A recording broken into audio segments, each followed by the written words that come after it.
আজ আমাকে পাত্রপক্ষ দেখতে আসবে। আমি তো সেই মহা খুশি।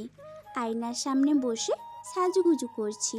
এই নিয়ে 11টা বিয়ে ভেঙেছে।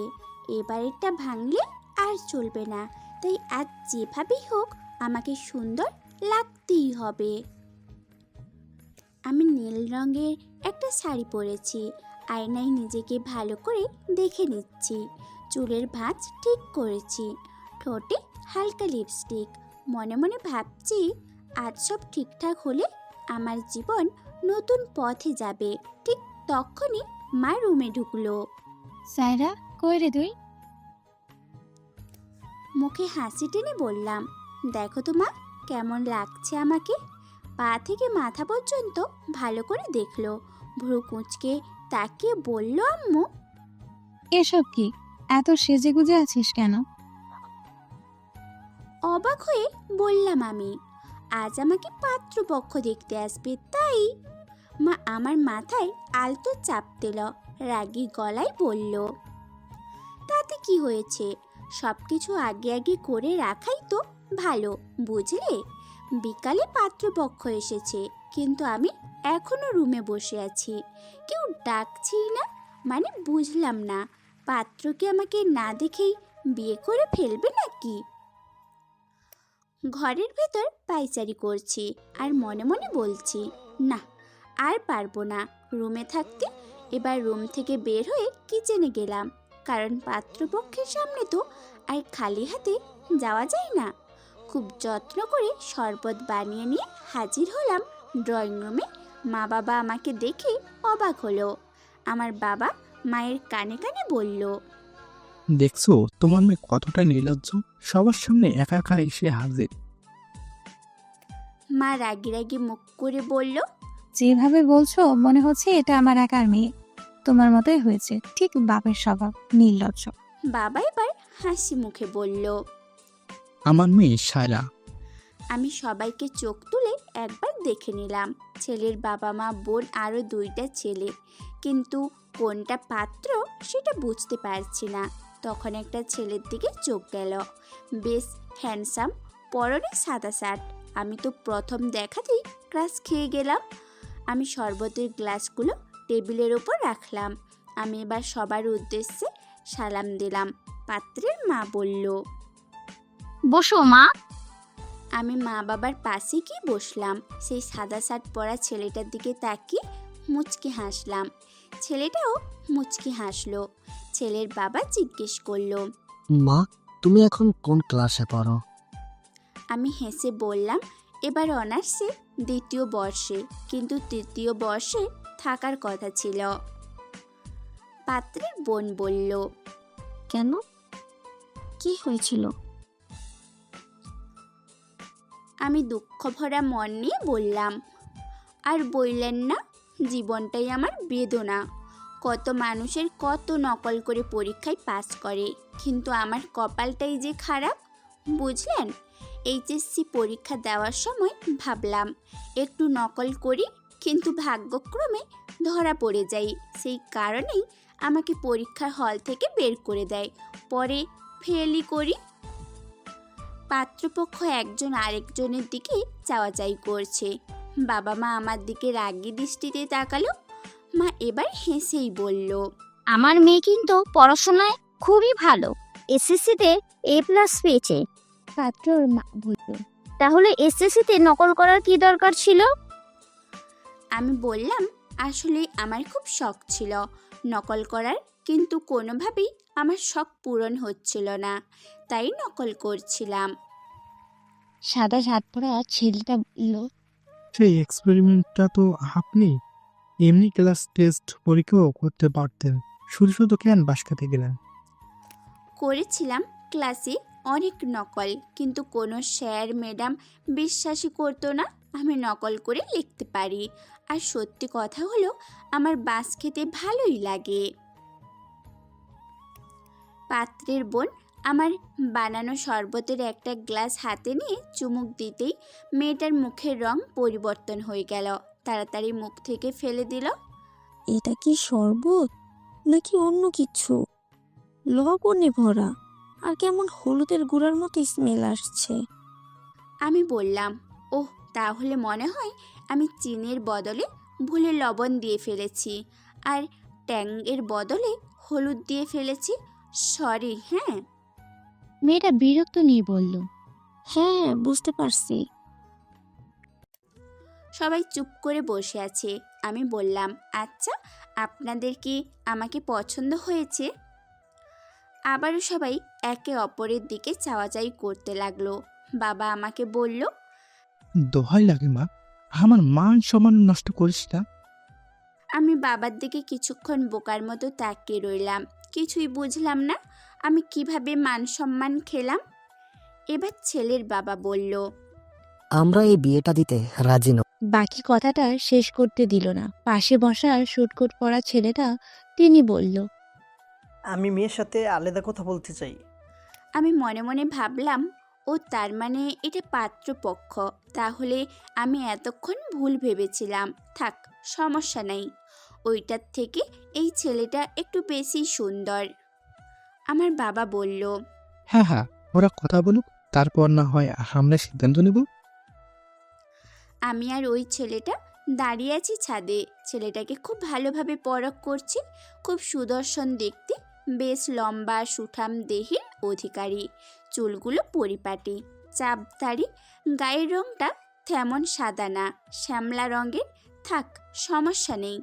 বেশি সাদা থাকলে আবার মূলার মতো দেখা যায়। কিন্তু আমার বিরক্ত লাগছে। কতক্ষণ ধরে আমি দাঁড়িয়ে আছি, কিন্তু লোকটা কোনো কথাই বলছে না। আমি আগে কথা বলবো না বললে বলবে আমি বাচাল। লোকটা এবার নীরবতা ভেঙে বলল, আমার নাম সাউন, আমি একজন ইঞ্জিনিয়ার। আমি মাথা নিচু করে ছোট্ট করে বললাম, ভালো। ছেলেটা বলল, মনে হয় আপনি লজ্জা পাইছেন, ওই সময় তো খুব পটপট করছিলেন। এবার আমি মাথা তুলে হাসলাম।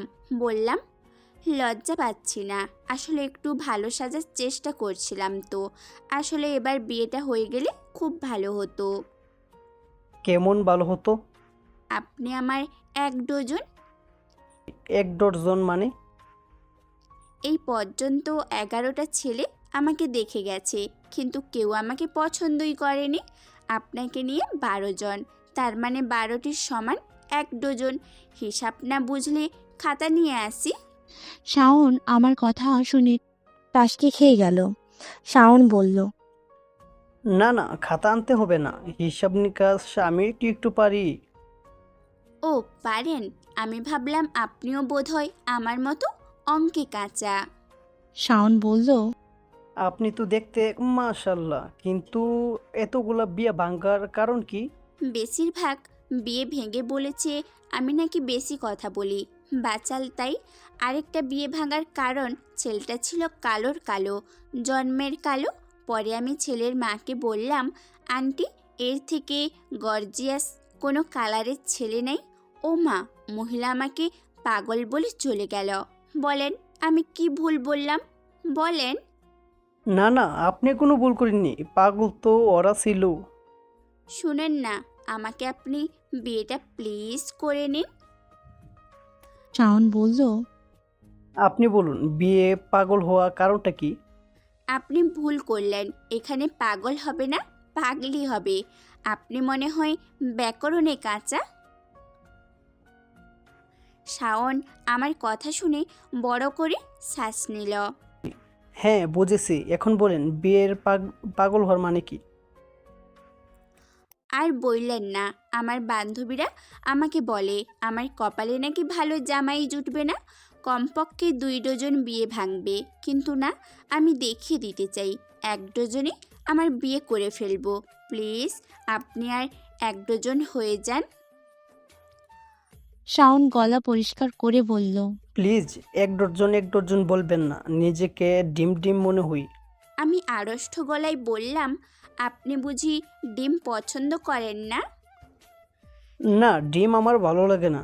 শাওন আমার দিকে না তাকিয়েই বলল, ওহ, তার মানে আপনি মিম ডিম আন্ডার সাথে প্রেম করছিলেন, পরে আপনাকে ছ্যাঁকা দিয়ে চলে গেছে, তাই তো? বলুন। আমি কখনো প্রেম করিনি, ওকে? আমি মুখ ভেঙচি দিয়ে বললাম, ওহ, তাহলে আপনি মনে হয় খুব রসকসহীন মানুষ।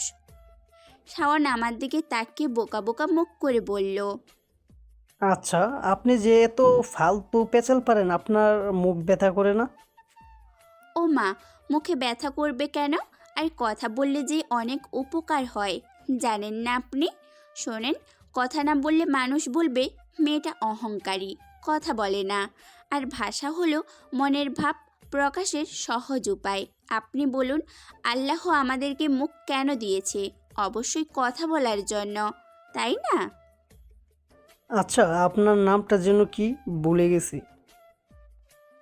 শাওন আমাকে থামিয়ে দিয়ে বলল। আমি মুখে হাত দিয়ে বললাম, আল্লাহ গো, এই বেটা দেখি স্মৃতিশক্তিরও সমস্যা আছে। তবে সমস্যা নেই, বিয়ের পরে মাথাটা গাছের সাথে ধাক্কা খাওয়ালে ঠিক হয়ে যাবে। শাওন আমার কথা শুনে চোখ বড় বড় করে বলল, গাছের সাথে ধাক্কা মানে? পাগল হয়ে গেছেন নাকি? ঠিক আছেন তো? আরে, আপনি জানেন না, বাংলা সিনেমাতে স্মৃতিশক্তি হারিয়ে গেলে কোনো কিছুতে মাথার ধাক্কা লাগালেই সব মনে পড়ে যায়। আমার কথা শুনে সে বড় করে একটা নিঃশ্বাস নিল। তারপর নিচে নামার জন্য পা বাড়াতেই আমি বললাম, বিয়েটা করবেন না আমাকে? লোকটা কথা না বলে লম্বা লম্বা পা ফেলে নিচে নেমে গেল। আমিও দৌড়ে নিচে গেলাম। লোকটা কথা না বলে লম্বা লম্বা পা ফেলে নিচে নেমে গেল। আমিও দৌড়ে নিচে গেলাম। লোকটা গিয়ে সবার সামনে দাঁড়ালো। শাওন গিয়ে চুপচাপ বসে পড়ল।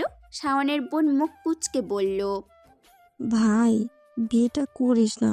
সারা জীবন তোকে হলুদ আর লবণের শরবত খেয়ে বাঁচতে হবে।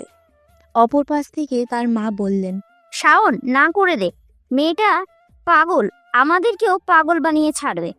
এবার আমার বাবা গলা পরিষ্কার করে বললেন। শাওন বাবা, তোমার কি আমার মেয়েকে পছন্দ হয়েছে? শাওন মাথা নিচু করে ধীরে বলল। হ্যাঁ, তবে বিয়ে কবে হবে সেটা পরে জানিয়ে দেব। বাবা হেসে বললেন, সমস্যা নেই বাবা, তুমি টাইম নাও। ছেলের বাড়ির সবাই শাওনের দিকে রাগী দৃষ্টিতে তাকালো। বোঝাই যাচ্ছিল তারা বিয়েতে রাজি নয়। আমি তো চোখ বড় বড় করে বিস্ময়ে তাকিয়ে আছি। আমি ভাবতেই পারিনি ছেলেটা বিয়েতে রাজি হবে। আল্লাহ গো, আমি তো এই লোকের কথা শুনেও ক্রাশ খাচ্ছি। আমি পাশে বসা সাদা শার্ট পরা ছেলেটার দিকে তাকিয়ে আফসোসের ন্যায় মনে মনে বললাম, আপনি মনে হয় আমার দয়াল ক্রাশ ছিলেন। আপনার ভাই আমার লয়াল ক্রাশ। কষ্ট পাবেন না, আপনি তো আমার হবু দেবর। পাত্রপক্ষ চলে গেছে। যাওয়ার আগে আমার হাতে 2000 টাকা দিয়ে গেছে। আমি সোফার ওপর পা তুলে বসে বসে টাকাগুলো দেখছি। মা বাবা আমার দিকে কেমন করে তাকিয়ে আছে। আচ্ছা, তোমরা বলো তো, মাত্র 2000 টাকা কেন দিল? একটু বেশি দিতে পারতো, তাই নয় কি? মা আমার দিকে তাকিয়ে রাগী গলায় বলল, তোকে যে 2000 দিয়েছি এটা তো 14 গোষ্ঠীর ভাগ্য, বুঝলি? এবার বাবাও সাথে যোগ করলো, ছায়রা, তুই কি একটু কম কথা বলতে পারিস না? এই বিয়েটা ভেঙে গেলে আমার মান সম্মান যাবে। তোর জন্য প্রত্যেকটা বিয়ে ভেঙে যায়। মা বলল। তুই এত লজ্জাহীন কেন রে? বাবা মায়ের দিকে ফিরে বলল, হবে না, লজ্জাহীন হয়েছে তো। তোমার মতনই, যেমন মা তেমনি মেয়ে। মা আঙ্গুল তুলে বলল। খবরদার, উল্টাপাল্টা কথা বলবে না। আমি সরু চোখে মা বাবাকে দেখতে লাগলাম। না বাবা, এখানে আর থাকা সম্ভব না। এখন একটা ঝড় ঝামেলা হবে, আমি না থাকাই ভালো। আমি ধীর পায়ে রুমে চলে গেলাম। রুমের দরজা বন্ধ করে দিয়েছি। বাহির থেকে মা বাবার ঝগড়ার আওয়াজ আসছে। এটা কোনো ব্যাপার না। প্রতিদিন আমাকে নিয়ে একটা ঝগড়া বাড়িতে না হলে আবার আমার পেটের ভাত হজমই হয় না। সোফায় বসা শাওনের ফ্যামিলির মা বাবা ভাই বোন। শাওনের মা বলল, তোকে আমি বললাম সোজা না করে দিতে, তবু কেন না করলি না তুই? মেয়েটাকে একদম পছন্দ হয়নি আমার।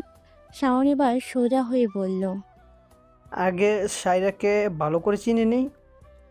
কেন পছন্দ হয়নি? মেয়েটা কি পঙ্গু নাকি মেয়েটা কালো? মেয়েটা কি নিচু? তাহলে কি নিয়ে সমস্যা তোমাদের? মেয়েটা একদম পাগল, দেখলি না? আমাদের সামনে যা মন চায় তাই বলছিল। না মা, তোমরা কখনো ওকে পাগল বলতে পারো না। হ্যাঁ, মেয়েটা একটু বেশি কথা বলে, মুখে যা আসে তাই বলে, কিন্তু পাগল বলা একদম ঠিক না। পাশ থেকে শাওনের ভাই শুভ্র বলল। হ্যাঁ মা, ভাইয়া কিন্তু ঠিকই বলেছে। মেয়েটা এমনিতে সব দিকেই সুন্দর। আমার কাছে তো অনেক ভালো লেগেছে। শাওনের মা রেহানা বেগম রেগে উঠে গেলেন, যাওয়ার আগে বললেন। তোদের যা মন চায় তাই কর, আমি কিছু বলবো না। শাওনের বোন বলল। ভাই, তুমি সারার সাথে একদিন কোথাও ঘুরতে যাও, তাহলেই বুঝবে মেয়েটা কেমন। শুভ্র বলল। ভাইয়া সাদে তোমাকে কি কি বলেছিল মেয়েটা? শাওন উঠে গেল, বলল। থাক, তোদের আর শুনতে হবে না, পরে পাগল হয়ে যাইতে পারিস, ঠিক নাই। আমি হাতে ফোন নিয়ে বসে আছি। বাবার মোবাইল থেকে ছেলের নাম্বার এনেছি চুরি করে। এখন মন চাচ্ছে কল দিতে, কিন্তু কি না কি মনে করে। কখন থেকে ঘরে একা বসে আছি, মুখ বন্ধ করে কারোর সাথে কথা বললে হয়তো ভালো লাগতো। দিলাম কল আমার বান্ধবী ঝিনুকের নাম্বারে।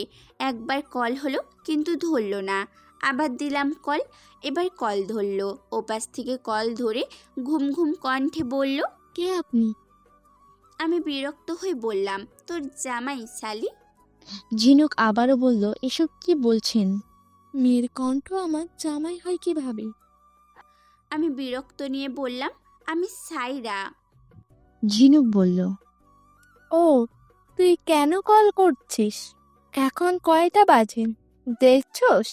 রাত 12টা পার হয়ে যাচ্ছে, আমার ঘুমটা ভেঙে দিলি কেন? আমি বললাম, রাখ তোর ঘুম, আগে খবরটা তো শুন। আজকে আমাকে দেখতে আসছিল। আমার কথা শেষ করতে দিলে তো আমার কথা শেষ করতে দিল না, তার আগেই বলল, তুই ছাগল শালি, ছেলে আমাকে ভীষণ পছন্দ করেছে, বুঝলি? তুই মনে হয় নেশা করেছিস সায়রা, জাগিয়ে ঘুমা। তোর মতো মেয়েরে কোনো মুরগি বিয়া করবি?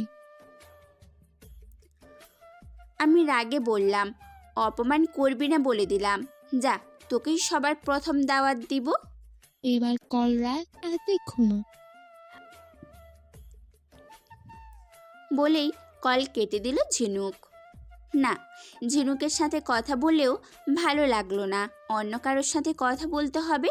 এবার আমি দিলাম বাবার মোবাইল থেকে আনার নাম্বারটায়।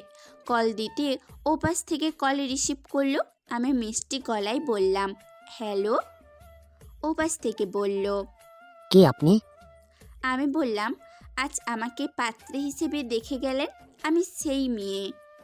ওপাশ থেকে কোনো কথা শোনা গেল না। আমি আবার বললাম, আপনাকে প্রথম দেখেই আমার ভীষণ পছন্দ হয়েছে, প্রথম দেখাতেই আমার মন চুরি করেছেন আপনি। ওপাশ থেকে শুধু কাশির শব্দ শোনা গেল। বলল, আস্তাকুল্লাহ মিন জালিক। থামো মা, আমি শাওনের বাবা। আমি হতবাক হয়ে গেলাম। তাড়াহুড়ো করে বললাম, নাউজুবিল্লাহ, তবা তবা, আস্তাগফিরুল্লাহ, মাফ করবেন শ্বশুর আব্বা। কল কেটে দিলাম। আল্লাহ গো, আবারও মিস্টেক। এবার আর আমার কপালে মনে হয় বিয়েই নেই। শাওন ঘুমিয়েছিল। হঠাৎ নিচে ড্রয়িং রুম থেকে চেঁচামেচির আওয়াজ আসতে লাগলো। ঘুম ঘুম চোখে উঠে বসলো। মোবাইলে তাকিয়ে দেখলো 12টা 23 বাজে। নিচে তার বাবা মায়ের তর্কের শব্দ ভেসে আসছে। বিরক্ত হয়ে শাওন বিড়বিড় করলো। এত রাতে চেঁচাচ্ছে, ঝগড়া নাকি? বাবা মায়ের তো ঝগড়া হই না, তাহলে? রুম থেকে বের হয়ে দ্রুত পায়ে নিচে নেমে এলো। শাওনের মা রেহানা বেগম বললেন। ওগো, সত্যি করে বলো, মেয়েটা কে ছিল? মোজাসমেল সাহেব বিরক্ত স্বরে বললেন। আর কতবার বলবো আমি বলতে পারবো না? শাওন এগিয়ে এসে বলল। কি হয়েছে তোমাদের? এত রাতে চিল্লাচ্ছ কেন? এমন সময় শুভ্র আর শাওনের বোন শুভা এসে হাজির হলো। তাদেরও একই প্রশ্ন। কি হয়েছে? রেহানা বেগম কাঁপা গলায় বললেন। আল্লাহ গো, এই বুড়ো বয়সে এসে যে এই দিন দেখতে হবে ভাবিনি। এই দিন দেখার আগে আমার মরণ হলো না কেন? শুভ্র বলল। এটা দিন না মা, রাত। শুভা মায়ের হাত ধরে বলল। প্লিজ মা, বলো তো কি হয়েছে? রেহানা বেগম গম্ভীর মুখে বললেন। রাত 12টার সময় তোর বাপের ফোনে কোনো মেয়ে কল দিয়েছিল। আমি জিজ্ঞাসা করেছি কে কি বলছে, কিন্তু তোর বাপ কিছুই বলছে না। সবাই অবাক হয়ে তাকিয়ে আছে মোজাসমেল সাহেবের দিকে। শুভ্র ধীরে বলল। এসব কি বাবা? মোজাসমেল গলা কষে বললেন। রিয়ানা, ছেলে মেয়ের সামনে এভাবে কেন বলছো? শাওন এবার বলল।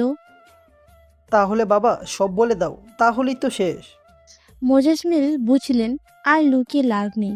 তিনি ধীরে বললেন। কলটা আসলে আমাকে করেনি, করেছিল শায়নকে। রেহানা বেগম রাগে গর্জে উঠলেন। লজ্জা করে না নিজের দোষ ছেলের ঘাড়ে চাপাতে? মোজাসমেল সাহেব ধীরে বললেন। সায়রা কল করেছিল, ভেবেছিল আমি শাওন। রেহানা বেগম রাগ মাখা স্বরে বললেন। এটাই তো আগে বললেই তো হতো। কি বললো ওই পাগলি মেয়েটা? মোজাসমেল সাহেব কিছুক্ষণ চুপ করে রইলেন, যেন বলার জন্য সময় নিচ্ছেন। সবাই কৌতূহল নিয়ে তাকিয়ে আছে। শেষে মাথা নিচু করে বললেন। আপনি কি আমার প্রথম দেখাতে ভীষণ ভালো লেগেছে? আপনি আমার মন চুরি করেছেন, এটাই বলছে। এবার সবাই থতমত খেয়ে গেল। শুভ্র আর শুভা তো মাটিতে গড়াগড়ি খেয়ে হাসতে লাগলো। শাওনের মুখ দেখে বোঝা গেল না সে লজ্জা পেল নাকি রাগ করলো। কিছু না বলে সোজা উপরে উঠে গেল। সকাল 11টার সায়রার ঘুম ভাঙল। চোখ কচলাতে কচলাতে হাই তুলতে তুলতে সোজা নিচে নেমে এলো। আমাকে এই বাড়িতে কাজের লোকের সম্মানটাও দেওয়াই হয় না। আমি একমাত্র রাজকন্যা, তবুও রুমে কেউ এক কাপ চাও দিল না। সায়রার মা বিরক্ত গলায় বললেন। আইসে রাজকন্যা, তোর বাপ কোথাকার রাজা শুনি? তোর বাপ যদি রাজা হতো তাহলে আমাকে সারাদিন বাড়ির কাজ করতে হতো না। আর ফালতু রাজকন্যা তোমার চা দিয়েছিলাম, কিন্তু সেই চা ঠান্ডা হয়ে শরবত হয়ে গিয়েছে। সায়রা সোফায় বসতে বসতে বলল। ওকে ওকে, অন্তত সকালের নাস্তাটা তো দাও। তুই কিসের নাস্তা করবি? দুপুর হতে যাচ্ছে আর এখন নাস্তা খেতে আসছিস? যা গিয়ে ভাত খা। সায়রা মুখ বাঁকিয়ে বলল। কপালে নাই তো ঘি, ঘটঘটালে হইব কি? হুম হুম।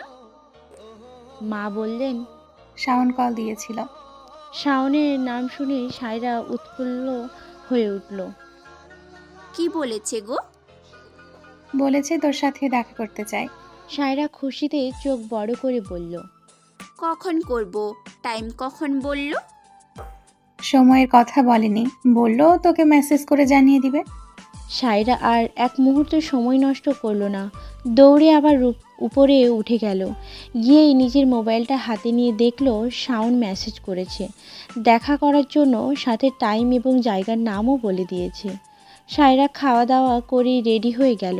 রেডি আর কি, একটা 3 পিস আর চুলগুলো একটু ঠিক করলো, এতটুকুই, আর কিছুই করেনি।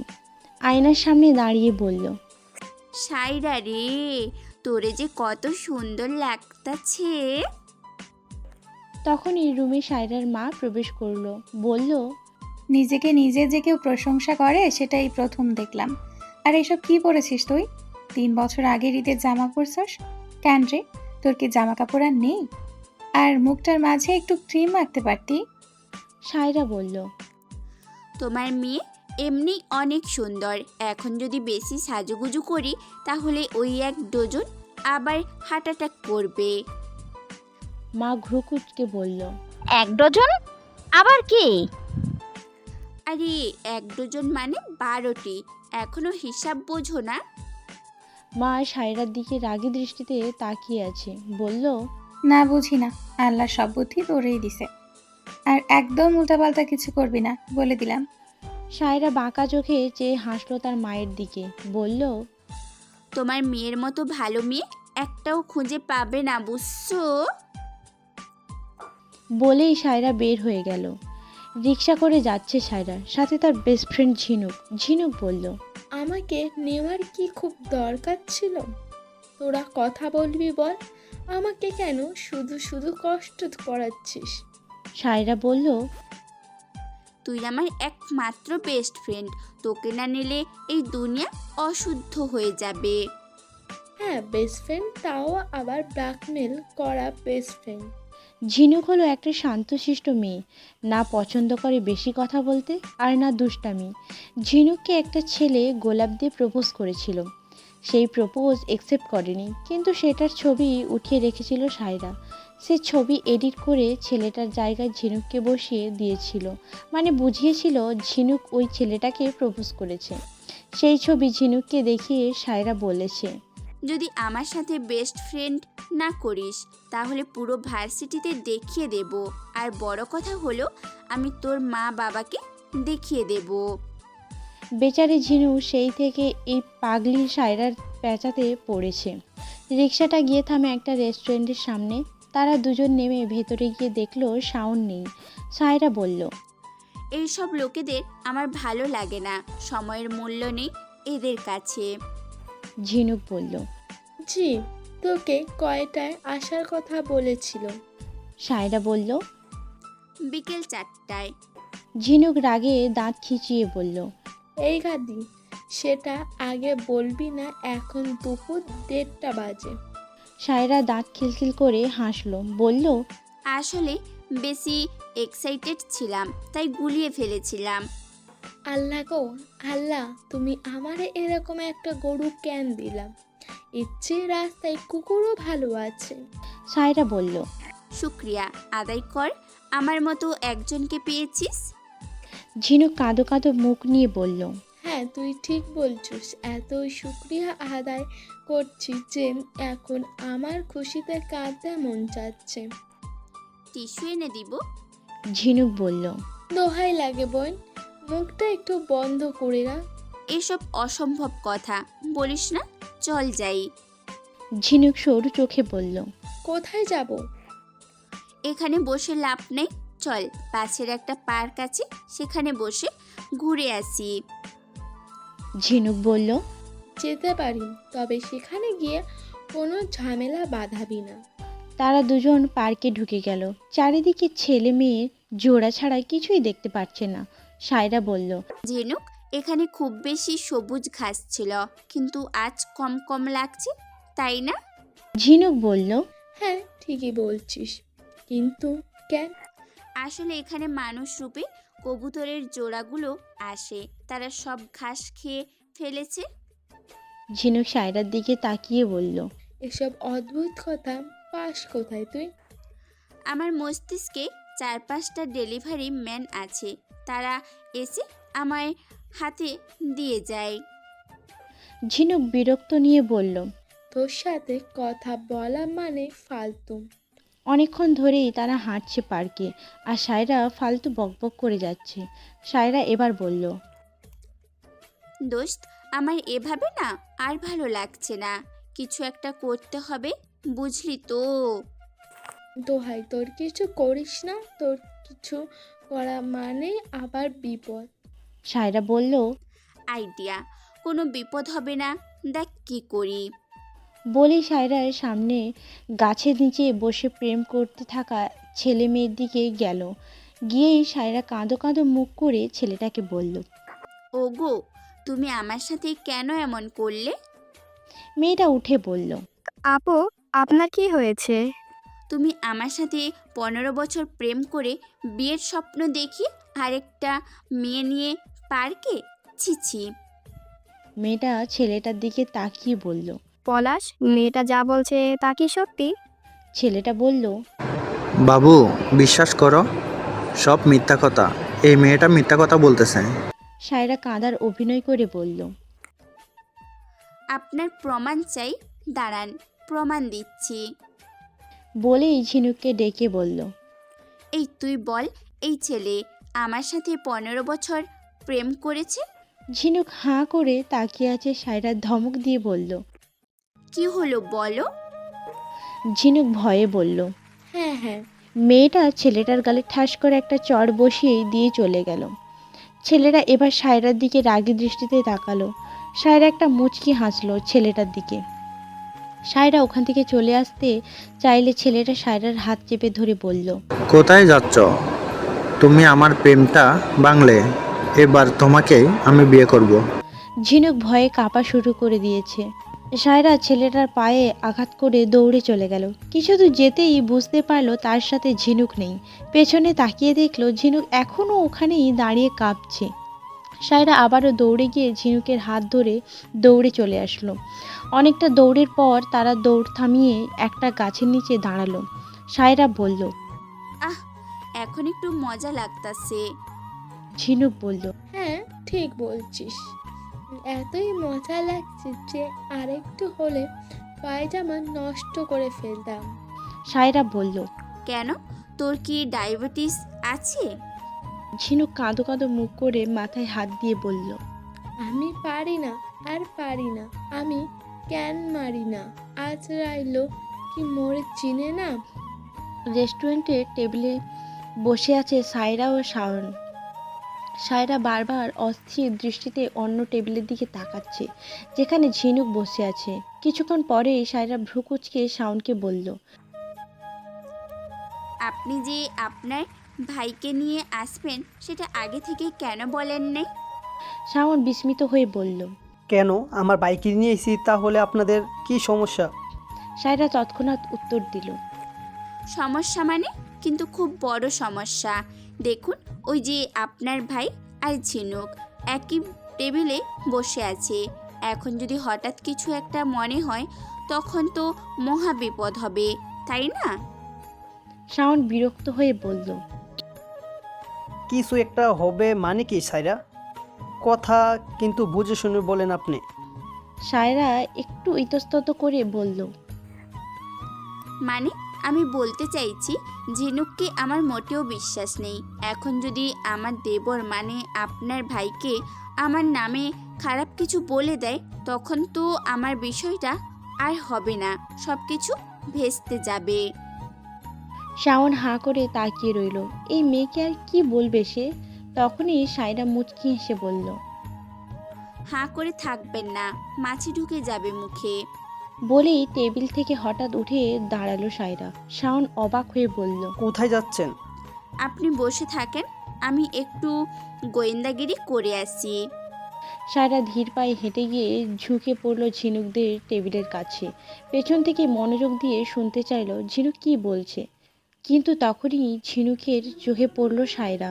কি রে সায়রা, এখানে কি করিস?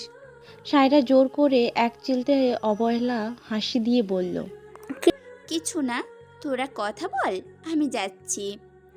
বলেই সায়রা দ্রুত আবার ফিরে এলো নিজের টেবিলে। ঝিনুক বোকার মতো স্থির দৃষ্টিতে তাকিয়ে রইল তার পিছু। সায়রা এসে আবারও বসলো। শাওন কৌতূহলী হয়ে জিজ্ঞেস করলো, কি করছিল ঝিনুক? আপনার নামে কি বদনাম করছিল? সায়রা দাঁত বের করে খিলখিল করে হাসলো। আরে না না, আমি কি খারাপ মেয়ে নাকি যে আমার নামে বদনাম করবে? শাওন এবার গম্ভীর হয়ে প্রশ্ন করলো, গতকাল আপনি আমার বাবার মোবাইলে কল দিয়ে যা তা বলেছেন কেন? সায়রা নির্বিকার ভঙ্গিতে উত্তর দিল, যা, তা তো বলিনি। আমি শুধু আমার মনের অনুভূতি জানিয়েছিলাম, কিন্তু আমি তো বুঝিনি সেটা আমার শ্বশুর মশাইয়ের নম্বর। আবারও সায়রা জিজ্ঞেস করলো, আপনি কি আমাকে বিয়ে করবেন বলে সিদ্ধান্ত নিয়েছেন?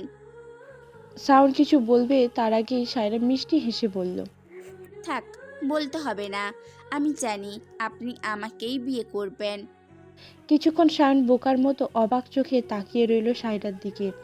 মনে হলো যেন পৃথিবীতে প্রথমবারের মতো এমন অদ্ভুত আবার মিষ্টি মানুষকে দেখল।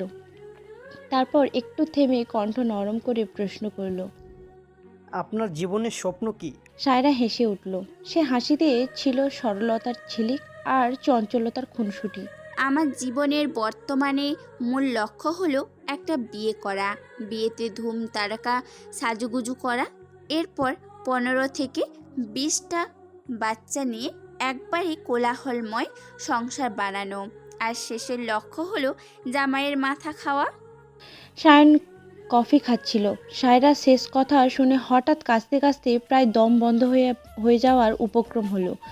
একটু পরে নিজেকে সামলে নিয়ে সে আবারও ধীর কণ্ঠে বলল, আপনি কখনো প্রেম করেছিলেন? সায়রা ছোট্ট করে বলল। হুম। সায়ন আবার বলল, তাহলে মনে হয় ছেলেটা আপনার বেশি কথা কর কারণে চলে গেছে, তাই না? সায়রার মুখ থেকে হঠাৎ করেই হাসি উধাও হয়ে গেল। শাওন অবাক হয়ে তাকিয়ে রইল। সে তো কখনো সায়রাকে এভাবে মন খারাপ করতে দেখেনি। যখনই দেখেছে সায়রা সবসময় হাসি খুশি মুডে থাকে। শাওন ধীরে বলল, আপনি কি আমার কথাতে কষ্ট পেয়েছেন সাইরা? হ্যালো ভিউয়ার্স, আপনাদের এই গল্পটি কেমন লেগেছে? আশা করি অনেক ভালো লেগেছে। আমাদের এই চ্যানেলের নিত্য নতুন মাফিয়া ও রোমান্টিক গল্প পেতে এবং শুনতে চাইলে আমাদের চ্যানেলটি সাবস্ক্রাইব করে আমাদের পাশেই থাকুন।